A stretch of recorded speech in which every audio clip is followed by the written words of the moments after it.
আপুনি বাৰু অমৃত বৃক্ষ আন্দোলনৰ লগত জড়িত হৈছেনে? যদি আপুনি জড়িত হৈছে তেনেহলে আপুনি সম্পূৰ্ণভাৱে জনা উচিত যে এই কাৰ্যসূচীত যোগদান কৰিবলৈ আমি কি পদ্ধতি বা ষ্টেপৰ মাজেৰে আগবাঢ়িব লাগিব। তো এই ষ্টেপটো জনাৰ আগে আগে প্ৰথমতে এটা কথা আমি আৰু জানিব লাগিব যে ইয়াত বিশেষকৈ আমাৰ কোনবোৰ মানুহ জড়িত হৈ আছে। এক নম্বৰতে আমাৰ যিবিলাক গাঁৱে ভূঞে মহিলাসকলৰ যি গোট আছে অৰ্থাৎ সেলফ হেল্প গ্ৰুপ আছে, আত্মসহায়ক গোট আছে, এই আত্মসহায়ক গোটৰ মহিলাসকল, আমাৰ আশা বাইদেউসকল, অংগনবাড়ী ৱৰ্কাৰসকল বা বিভিন্ন অফিচ কছাৰীয়ে কাম কৰা যিখিনি আমাৰ কৰ্মী আছে, এই সকলোবোৰ মানুহে এই অমৃত বৃক্ষ আন্দোলনত জড়িত হ'ব পাৰে। বিশেষকৈ আমাৰ যিখিনি গোটৰ মহিলাসকল বা আশা বাইদেউসকল বা অংগনবাড়ী কৰ্মীসকল আছে, তেখেতসকলে এই ক্ষেত্ৰত অলৰেডি আগভাগ লৈছে আৰু যি তিনিটা মূল ষ্টেপৰ মাজেৰে পাৰ হ'ব লাগে তাৰ প্ৰথম ষ্টেপটো অলৰেডি তেওঁলোকে পাৰ হ'ল। এতিয়া আমি জানিব লাগিব এই ষ্টেপ তিনিটা আচলতে কি আছিলে। এক নম্বৰ ষ্টেপ এইটো হৈছে কি যে প্ৰথমতে যদি কোনোবাই নতুনকৈ এই অমৃত বৃক্ষ আন্দোলনত অংশগ্ৰহণ কৰিব বিচাৰে তেনেহলে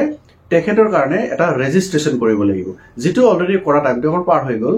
আৰু যিসকলে যোৱাবাৰ অমৃত বৃক্ষ আন্দোলনত অংশগ্ৰহণ কৰিছিল তেখেতসকলে এটা ৰিনিউৱেল ৰেজিষ্ট্ৰেশ্যন কৰা দৰকাৰ, যিটো অলৰেডি আমাৰ গোটৰ মহিলাসকল বা আশা বাইদেউ অংগনবাড়ী ৱৰ্কাৰসকলে অলৰেডি তেওঁলোকে ৰিনিউৱেল ৰেজিষ্ট্ৰেশ্যনটো কৰিছে। দুই নম্বৰ ষ্টেপটো আছে কি যে তেখেতসকলে যি অমৃত বৃক্ষ আন্দোলনত গছ পুলি ৰোপণ কৰিব লাগিব, সেই গছ পুলিবোৰ ক'ৰ পৰা সংগ্ৰহ কৰিব সেই কথাটো জনা দৰকাৰ। আৰু এই গছ পুলিবোৰ ক'ত সংগ্ৰহ কৰিব তাৰ কাৰণে কিছুমান ঠাই ধৰি দিয়া আছে, আৰু সেইবিলাক হৈছে যেনে পঞ্চায়তৰ অফিচ বা কোনোবা মহাবিদ্যালয়, কোনোবা অফিচ, এনেকে সেই এখন লিষ্ট দিয়া আছে কোনবোৰ কোন ঠাইত সেই গছৰ পুলিবোৰ বিতৰণ কৰা হ'ব। আৰু যিসকল আপোনালোক গোটৰ মহিলাসকলে আৰু কলৈকে যাব নালাগে, আপোনালোকৰ যিবিলাক সখী আছে, বীমা সখী বা যিমান যি সখী আছে বা ভিঅ'সকল আছে, তেখেতসকলে সেই পঞ্চায়ত নাইবা অইন ঠাইৰ পৰা পুলিসমূহ সংগ্ৰহ কৰি তেখেতসকলে কোনো এটা নিৰ্দিষ্ট ঠাইত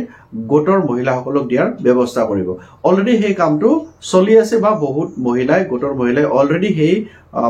গছ পুলিবোৰ পাইছে। যিবিলাকে পাবলৈ বাকী আছে তেখেতসকলেও এই পদ্ধতিৰ জৰিয়তে গছ পুলিবোৰ সংগ্ৰহ কৰিব পাৰিব। ৩ নম্বৰ পৰ্যায়টো হৈছে গছ পুলিবোৰ সংগ্ৰহ কৰাৰ পিছত তেখেতসকলে এটা নিৰ্দিষ্ট ঠাইত সেই গছ পুলিবোৰ ৰোপণ কৰিব লাগিব। ৰোপণ কৰোঁতে এইখিনি কথা চাব লাগিব যাতে সেই গছ পুলিবোৰ তেখেতসকলে ৰক্ষণাবেক্ষণ ভালদৰে কৰিব পাৰে। বিশেষকৈ এইখিনি যিহেতু বাণিজ্যিকভাৱে কামত অহা বা পিছলৈকে ডাঙৰ মূল্যৱান গছ হিচাপে পৰিগণিত হ'ব, সেই গছবোৰ যাতে নিজৰ কেম্পাছৰ ভিতৰতে থাকে সেইটো হ'লে আৰু বেছি ভাল হ'ব, বা কোনোবা অফিচৰ কেম্পাছতো ৰুব পাৰিব, সেইটো কোনো কথা নাই। গতিকে গছবোৰ ৰোৱাৰ পিছত তেখেতসকলে যেতিয়া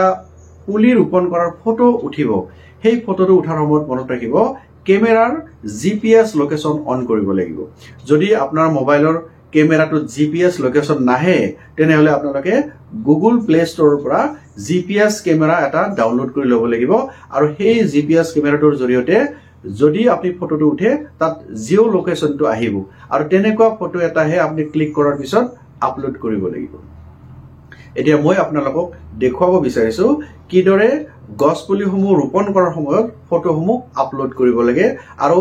আপলোড কৰোঁতে যি এপ, অৰ্থাৎ এপটো হৈছে আমাৰ অমৃত বৃক্ষ আন্দোলন এপ, গুগল প্লে ষ্টৰৰ পৰা সেইটো ডাউনলোড কৰিব পাৰি। আৰু এই ডাউনলোড কৰা এপটোৰ জৰিয়তে কিদৰে ফটোসমূহ আপলোড কৰিব লাগিব সেই পদ্ধতিটো মই আপোনালোকক দেখুৱাবলৈ লৈছো। আশা কৰিছো আপোনালোকে আৰু কোনো সমস্যাৰ সন্মুখীন নহয়, নিজাববীয়াকৈ এই ফটোসমূহ আপলোড কৰিব পাৰিব। বহু ক্ষেত্ৰত দেখা পোৱা যায় যে আমাৰ গোটৰ মহিলাসকলে হওক বা আশা বাইদেউসকলে হওক, তেখেতসকলে গছ পুলিটোতো সংগ্ৰহ কৰিলে ঠিকেই, কিন্তু ৰোৱাৰ সময়ত ফটোটো কেনেকৈ আপলোড কৰিব লাগিব, জিঅ' লোকেশ্যনটো কি, এনেকুৱা কিছুমান কথাৰ অলপমান বুজি পোৱাত অসুবিধা হোৱাৰ কাৰণে তেখেতসকলে অলপ সমস্যাত ভোগে। আৰু মই আশা কৰিছো এই ভিডিঅ'টো চোৱাৰ পিছত তেখেতসকলে আৰু ফটো আপলোড কৰাৰ সময়ত কোনো ধৰণৰ অসুবিধা নাপায়। তো আহক এতিয়া আমি কিদৰে ফটো আপলোড কৰিব লাগে এই বিষয়ে অলপমান চাওঁ। অমৃত বৃক্ষ আন্দোলন কাৰ্যসূচীত যোগদান কৰিবলৈ প্ৰথমতে আমি মোবাইলৰ প্লে ষ্টৰলৈকে গৈ এটা এপ ডাউনলোড কৰিব লাগিব, আৰু সেইটো হৈছে অমৃত বৃক্ষ আন্দোলন। চ' ইয়াতে অমৃত বৃক্ষ আন্দোলন বুলি লিখি দিব, ইয়াতে আহি যাব এনেকৈ।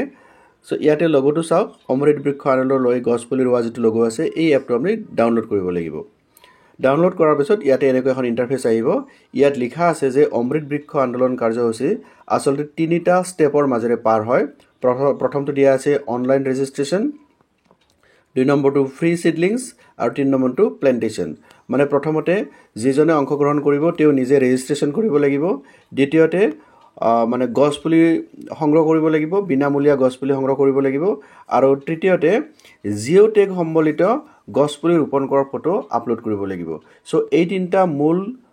মানে ভাগত ভাগ কৰা হৈছে অমৃত বৃক্ষ আন্দোলন আৰু ইয়াতে এইবিলাক ডিটেইলছ লিখা আছে মই ইমানলৈকে নাযাওঁ কিন্তু এতিয়া চাওক আজিৰ দিনটোত বৰ্তমান অনলাইন ৰেজিষ্ট্ৰেচনৰ কামটো বন্ধ কৰি দিয়া হৈছে কেৱল পুলি বিতৰণ আৰু প্ল্যান্টেশনৰ কামটোৱে মানে চলি আছে বৰ্তমান এতিয়া এইখিনি কৰাৰ পিছত কি কৰিব লাগিব আপোনালোকে যিখন ইন্টাৰফেস দেখা পাব ইয়াত দেখিছে তলৰ ফালে হোম লিখা আছে আৰু লগইন লিখা আছে আপুনি লগইনলৈকে যাব লাগিব ইয়াতে ক্লিক কৰি দিয়ক দেখিছে নতুন ইন্টাৰফেস এখন পাইছে লগইন ফৰ্ম ইয়াতে এন্টাৰ ৰেজিষ্টাৰ্ড মোবাইল নম্বৰ তাৰে যেটো মোবাইল নম্বৰে আপুনি ৰেজিষ্টাৰ কৰিছিল সেই নম্বৰটো ইয়াতে দিব লাগিব এই ক্ষেত্ৰত মই এটা ৰেজিষ্টাৰ নম্বৰ দিছো সো নম্বৰটো প্ৰেছ কৰাৰ পিছত গেট ওটিপি আৰু এটা কথা মই ক'ব খুজিছো যে কিছুমান মানুহৰ হয়তো মোবাইল নম্বৰটো দিয়াৰ পিছত ওটিপি নাহে ধৰক কেতিয়াবা মোবাইলত ৰিচাৰ্জ নাথাকে বা কেতিয়াবা মোবাইলটো নষ্ট হৈ যায় এনেকুৱা কাৰণত যদি কিবা ঘটে তেতিয়া আপোনালোকে যেটো ৰেজিষ্ট্ৰেচন নম্বৰ আছিল অৰ্থাৎ অমৃত বৃক্ষ আন্দোলনৰ কাৰণে ৰেজিষ্ট্ৰেচন কৰিছে বা ৰেজিষ্ট্ৰেচন কৰিছে সেই নম্বৰটো দিলেও কিন্তু হ'ব ইয়াত অপচন এটা দিছে গতিকে বেছি অসুবিধা নাই কিন্তু কাবাৰ যদি মোবাইলটো ঠিকে আছে তো ওটিপি দিলেও যেনে মোৰ ক্ষেত্ৰত এবাৰ ওটিপিটো দিয়ে মই চাম গতে গেট ওটিপি বুলি চাও সো ওটিপিটো বৰ্তমান পঠাইছে তো ওটিপিটো দিয়াৰ পিছত ইয়াতে এন্টাৰ ক্যাপচা বুলি কৈছে ক্যাপচা দিব লাগিব তো এতিয়া লগইন তো এইখিনি কাম কৰাৰ লগে লগে যিজন মানুহৰ অলৰেডি ৰেজিষ্টাৰ হৈ আছে সেই মানুহজনৰ কাৰণে এই ইন্টাৰফেসখন আহিব ইয়াত দেখা আছে ক্যাটেগৰি যদি কোনোবা আশা হয় তাতে আশা বুলি লিখা থাকিব এসএসজি মেম্বাৰ হলে এসএসজি বুলি লিখা থাকিব নাম থাকিব মোবাইল নম্বৰ থাকিব আৰু এড্ৰেছ থাকিব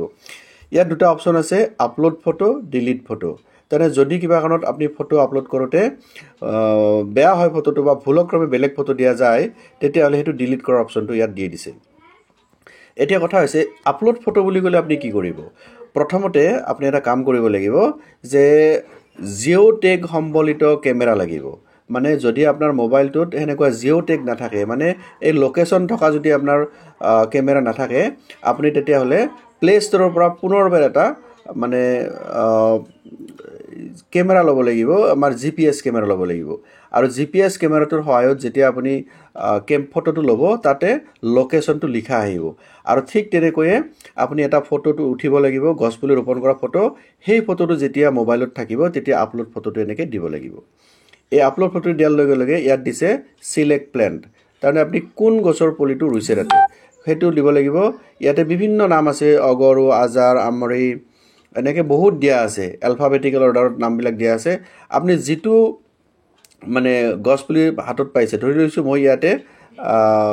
মানে এটা দিছো যে আমলখি ধৰি লওক আমলখি প্ল্যান্টটো দিছো ইয়াত লিখা আছে আমলখি বুলি এটা upload your plant open camera open gallery upload এটা এটা কথা চাওক আপুনি যদি ওপেন ক্যামেৰা দিয়ে তেতিয়াও আপুনি ফটোটো ল'ব পাৰিব কিন্তু কথা আছে আপোনাৰ মোবাইলটোত সেই লোকেশন সম্বলিত ফটো হ'বনে নহব হেতু কোনটো চাব লাগিব গতে মই ভাবো ওপেন ক্যামেৰা দিব নালাগে কাৰণ কিছুমানৰ ক্ষেত্ৰত সেই লোকেশন ক্যামেৰাটো নাথাকিব পাৰে মোবাইলটোত গতিকে ওপেন গ্যালাৰীকে যাওক বেলেগৰ মোবাইলৰ জৰিয়তে ফটোটো উঠিও আপোনাৰ তাত যদি হোৱাটছএপত দি দিয়ে সেই ফটোটো কিন্তু হ'ব গতে ওপেন গ্যালাৰী এনেকে দিব তো ফটোটো আপলোড হোৱাৰ পিছত আপুনি এটা প্ল্যান্ট লিষ্টত আপুনি চাব পাৰে